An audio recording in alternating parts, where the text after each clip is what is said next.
ချိုင်းကြားလက်ရည် X ရှိသူများ၏လူဝက်ချက်တင်သိပါသလားလူတယောက်ရဲ့လက်ရည်ထဲမှာချိုင်းကြား X ပါလာတာဟာလူအားလုံးထဲမှာ10%လောက်သာရှိတတ်ပါတယ်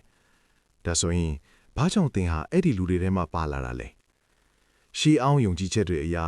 ချိုင်းကြားလက်ရည်ဆိုတာဟာလူတယောက်ရဲ့ဘဝလမ်းကြောင်းနဲ့ဆက်ဆက်နေတယ်လို့ဆိုပါတယ်ဒီလိုလက်ရည်ရှိတဲ့သူတွေဟာတာမန်လူတွေလိုမဟုတ်ပါဘူးသူတို့ဘဝမှာရွေးချယ်တဲ့ဆရာတွေများပါတယ်လမ်းစုံလမ်းခွဲတွေကိုမကြာခဏရင်ဆိုင်ရတတ်ပါတယ်ဆုံးဖြတ်ချက်ကြီးတွေကိုလည်းအချိန်ချင်းချရတတ်ပါတယ်ဘဝကသူတို့ကိုအမြဲတမ်းစမ်းသပ်နေတယ်လို့ခံစားရနေရှိပါတယ်ဗုဒ္ဓဘာသာယုံကြည်ချက်အရာဒါကိုကံဤအကျိုးပေးခြင်းလို့လည်းဆိုကြပါတယ်ချိုင်းကြား X ဆိုတာဟာစန့်ကျင်ခြင်းရဲ့သင်္ကေတပါဒါကြောင့်သင်ရှိဘဝတွေကတစုံတစ်ယောက်ကိုခက်ခဲတဲ့ရွေးချယ်မှုတွေချခိုင်းခဲ့ဘူးနိုင်တယ်တစုံတစ်ယောက်ရဲ့စိတ်နှလုံးကိုနာကျင်စေခဲ့ဘူးနိုင်တယ်ဒါမှမဟုတ်လမ်းမားတွေကိုကိုယ်တိုင်ရွေးချယ်ခဲ့ဘူးနိုင်တယ်ဒါကြောင့်ဒီဘဝမှာအရာအလုံးကိုရွေးချယ်ရပြန်တာလို့ဆိုပါတယ်ဒါပေမဲ့ဒါဟာမကောင်းတဲ့အရာတစ်ခုတော့မဟုတ်ပါဘူးချိုင်းကြားလက်ရည်ရှိတဲ့သူတွေမှာတခြားသူတွေမှာမရှိတဲ့အားသာချက်တွေရှိတတ်ပါတယ်အာယုံခံစားမှုပြင်းထန်တယ်လူတွေကိုမြ мян ခက်မှန်းကတ်တယ်အတိအကျကိုခံစားသိနိုင်တယ်